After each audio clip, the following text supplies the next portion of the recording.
ساتھ ساتھ جس طرح ہم ایک تو بات کر رہے ہیں کہ ٹریفک پولیس کی طرف سے بھی کیا سہولیات دی جا رہی ہیں، اگر ہم ٹریفک لائسنس کی بات کر لیں تو اس حوالے سے بھی بتائیے گا کہ کیا طریقہ کار ہے، کیونکہ ابھی اس میں جو ہے اس کو پیپر لیس بھی کیا گیا ہے، اس سے عوام کو کیا فائدہ ہو سکتا ہے، اس حوالے سے بتائیے گا۔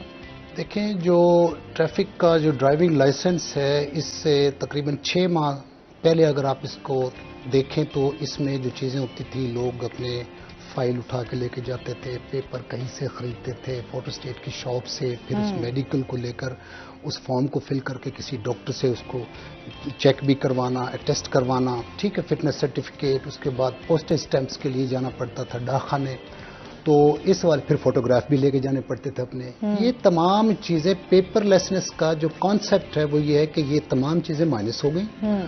اب آپ نے یو مسٹ کیری شناختی کارڈ، اس شناختی کارڈ کو لے کر آپ اپنے قریبی ڈرائیونگ لائسنس سینٹر پہ پہنچے، باقی آپ کی تمام چیزیں، آپ کا فوٹو، آپ کے فارمز، سب چیزیں، وہ ایک قسم کا ون ونڈو آپریشن ہو گیا ہے، ٹھیک ہے، اور وہیں آپ کو پوسٹل اسٹیمپس ملیں گی، وہیں آپ کی فٹنس، وہیں آپ کا جو الیکٹرانکلی جنریٹڈ ایک فارم نکل کے اس کے بعد آپ کا پروسیجر چلتا ہے۔ This is the concept of paperless, اور اس سے عوام کو جو فائدہ ہوا ہے وہ ایک جو ریڈ ٹیپزم تھا وہ یکسر طور پر ختم ہو گیا۔ یہ آئی جی پنجاب صاحب کا، ڈی آئی جی ٹریفک صاحب کا ایک ویژن ہے حکومت پنجاب کے حوالے سے، اور اس کو امپلیمنٹ اب ہمارے مختلف اضلاع میں ٹریفک پولیس کر رہی ہے۔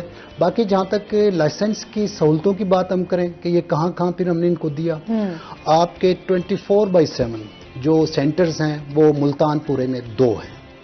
ایک ہے سیتل ماڑی پولیس اسٹیشن جہاں ہمارا عارضی طور پر سی ٹی آفس شفٹ ہوا، وہاں ہماری مین برانچ ہے، اور دوسرا ہے قلعہ قاسم باغ پہ 15 سینٹر خدمت مرکز۔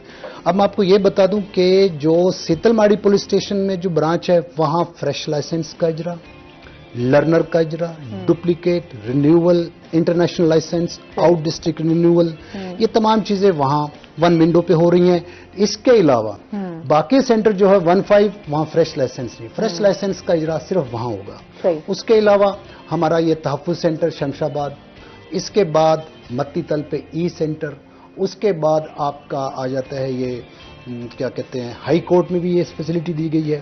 اس کے علاوہ جلال پور میں لرنر کی، ریگولر لائسنس کی جو یہ فیسلٹیز ہیں، علاوہ فریش لائسنس یہ دی گئی ہے، شجاع آباد میں دی گئی ہے۔ اس کے علاوہ اس سے بڑھ کر ایک موبائل ہمارا یونٹ ہے، موبائل وین، موبائل خدمت مرکز، اس میں ہفتہ وار اس کا ہم شیڈول جاری کرتے ہیں۔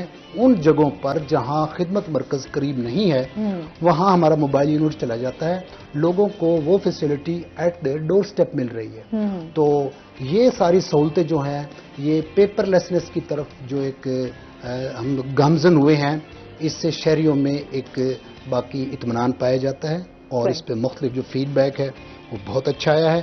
اس کے علاوہ ہم نے صرف ان کو جو ڈرائیونگ لائسنس کا اجرا کے علاوہ یہ ذمہ داری بھی ہے الحمدللہ کہ ہم نے ڈرائیونگ لائسنس سکولز بنائے ہیں، ملتان میں ہے ایک driving license school police line میں، اس کے علاوہ ایک ڈرائیونگ لائسنس سکول آپ کا شجاع آباد میں، ایک جلال پور میں ہے، ٹھیک ہے، اور اس کے علاوہ ڈرائیونگ ٹیسٹنگ سینٹرز بھی، وہ ڈرائیونگ سکولز میں تھیوری ہے، اور اس کے بعد ڈرائیونگ ٹریننگ سینٹرز بھی ہیں ہمارے سکولز، وہ ملتان میں ایک ہے، ایک شجاع آباد میں 2 ہیں بھی، اور جلال پور میں یہ ابھی زیر تکمیل ہے۔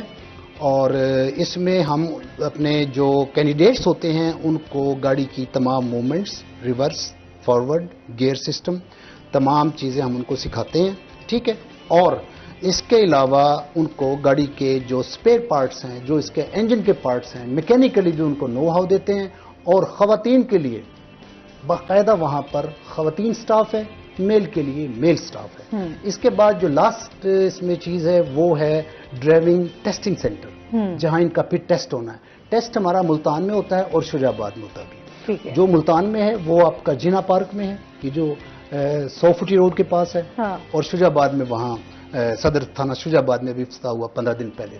ٹیسٹنگ جو ہے ملتان میں 24 آورز ہے، اینی ٹائم یو کم، جس شخص کو بھی آنا آئے اپنا ٹیسٹ دے۔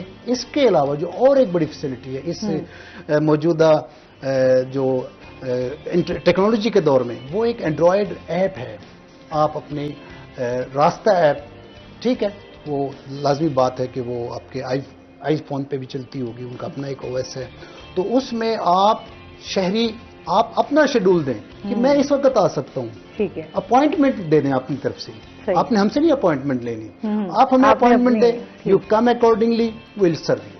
ٹھیک ہو گیا. یہ فیسلٹیز ہیں لائسنس کے وجہ سے. اچھا، ٹیسٹ کے حوالے سے کافی کہا جاتا ہے لوگوں کو کہ بھی وہ شکایات ہوتی ہیں کہ ٹیسٹ بڑا مشکل ہوتا ہے ڈرائیونگ. دیکھیں ٹیسٹ میں جو میں نے جا کے آبزرو کیا ہے، ٹیسٹ میں جو اس کا ریورس ایک فینومنا ہے گاڑی کا، 4 وہیل کا، وہ تھوڑا سا ٹریکی ہے، نو ڈاؤٹ. اور اس میں وہ جو کونز رکھی ہوتی ہیں وہ انٹرنیشنل اسٹینڈرڈ پہ یہ ٹیسٹ کا باقاعدہ ایک ویڈیو مانیٹر ہوتا ہے لاہور بیٹھ کے، اور اس میں یہ لوگ ٹرینڈ ہو کے آئیں. یہ شکوے گلے اس وقت آپ کو قطعاً یاد نہیں رہیں گے جب کسی اناڑی ڈرائیور کی وجہ سے کسی حادثے میں کسی کی ڈیتھ اور ہمارے کسی عزیز کی ہو جائے، ہم کہیں گے اس کو پاس کس نے کیا تھا. تو وہ کرائٹیریا ہونا چاہیے. اور آپ دیکھیں باہر ملکوں میں ڈرائیونگ لائسنس کا حصول اچھا خاصا دشوار ہے، اور ہم اب انکریج کر رہے ہیں. اسی لیے ہم نے پریکٹیکل ٹریننگ سکولز کا اجرا کیا ہے کہ وہاں ان کو سکھایا جائے، ڈائریکٹ بے شک نہ بلائیں. کیونکہ ہم تو دیکھتے ہیں کہ یہاں پر بچوں کو بھی اب گاڑی دے دی جاتی ہے، ان کے بچے بھی گاڑی ڈرائیو کر رہے ہوتے ہیں، بائک بھی چلا رہے ہوتے ہیں.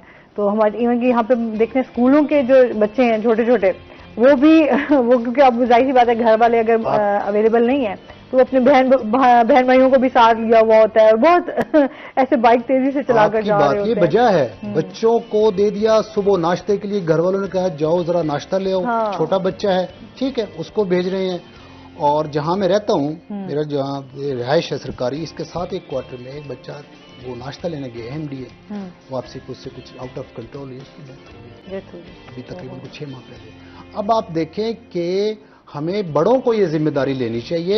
بچے کے ہاتھ میں گاڑی دینا یہ ایسے ہی ہے جیسے آپ کسی مونکی کے ہاتھ میں بلیڈ دے رہے ہیں، ٹھیک ہے. اس میں نقصان ہی کرنا، اپنا نقصان بھی کرنا، دوسروں کا بھی کرنا ہے. تو یہ جو کم عمر ڈرائیور ہیں ان کو ہم ڈسکریج کر رہے ہیں.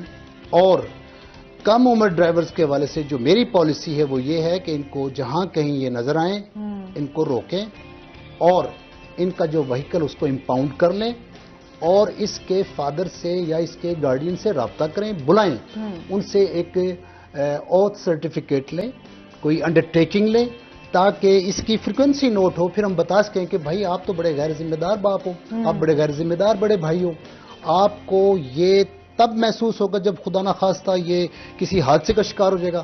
حادثے میں 2 ہی صورتیں ہیں، یا جان چلی جاتی ہے یا معذوری آ جاتی ہے. جان جس کی جاتی ہے وہ تو جا کے آرام کر رہا ہوتا وہاں قبر میں، لیکن جس کی معذوری ہو جائے اسے ویل چیئر پہ بہت عرصے رہنا پڑتا ہے، اور ویل چیئر جو ہے یہ بڑی عذاب دہ ہے، وہ ایک پورے خاندان کے لیے پرابلم بنتا ہے. تو بی کیئرفل. میں ان سے یہی کہتا ہوں کہ یہ جو ہے کم عمر ڈرائیورز ان کو ڈسکریج کریں. ٹریفک پولیس ڈسکریج کرتی ہے، لیکن اصل جو گیم چینجر اس معاملے کا وہ خود گھر ہے، معاشرہ خود ہے. اچھا، آپ سمجھتے ہیں کہ عوام جو ہے وہ کوآپریٹ کرتی ہے؟ کیونکہ ہم دیکھتے ہیں جس طرح ٹریفک کے مسائل ہیں اس میں عوام کی بھی جو رویہ ہے وہ بڑا ذرا تلخ بھی ہوتا ہے، اور اس حوالے سے لازمی بات ہے کہ عوام کا رویہ، اس کے کچھ ڈائنامکس ایسے ہیں، کچھ ٹائمنگز ہیں رش آورز کی، سکول ٹائمنگ کی. اس وقت پھر ٹریفک کا جو فلو اینڈ فلکس ہے وہ زیادہ ہوتا ہے. اس میں مسئلہ صرف یہ ہے کہ عوام کو تو وہ ٹریفک ہی نظر آتی ہے، لیکن یہ ایک ملٹی ڈائمینشنل فینومنا ہے. اس میں بہت ساری ایجنسیز، جس میں آپ کے یہ میونسپل کارپوریشن، MDA، واسا، ہائی وے، ٹھیک ہے، جو مسائل سارے مل کے حل کریں تو ان کا رویہ بھی ٹھیک ہو سکتا ہے.